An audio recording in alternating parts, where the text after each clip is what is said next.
मैं आते आते धर्मेंद्र भाई से पूछ रहा था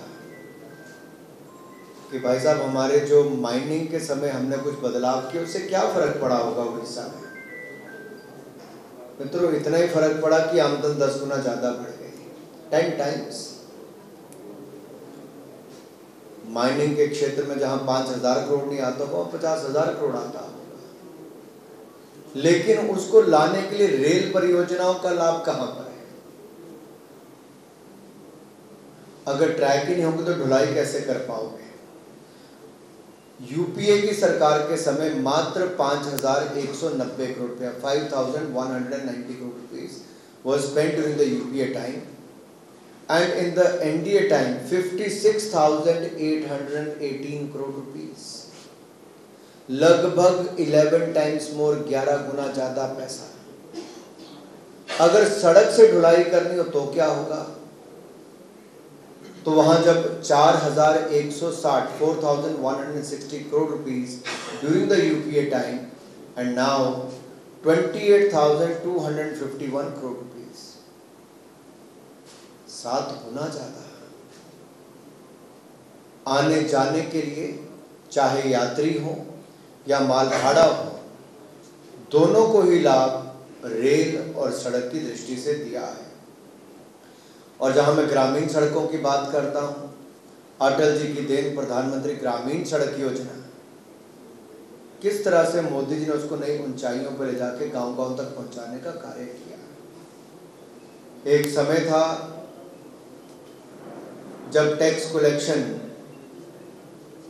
होती थी लेकिन उतना पर्याप्त जिससे विकास नहीं हो सकता था।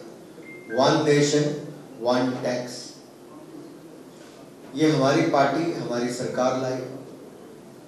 और आज अंतर देखिए राष्ट्रीय स्तर पे क्या है और उसका उड़ीसा पे क्या फर्क पड़ता है।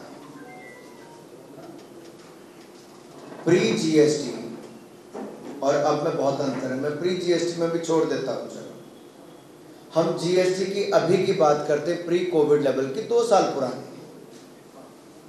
90,000 करोड़ रुपीस मुश्किल से इकट्ठा होता था एक महीने का।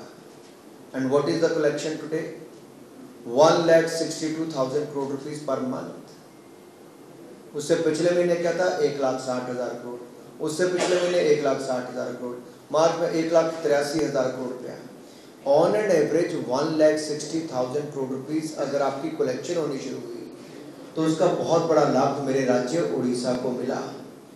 पहले एनुअल कलेक्शन जो टैक्सेस की थी वो यूपीए के टाइम पे लगभग 12,428 करोड़ रुपीस थी, जो अब बढ़कर 49,442 करोड़ रुपीस, 4 टाइम्स मोर।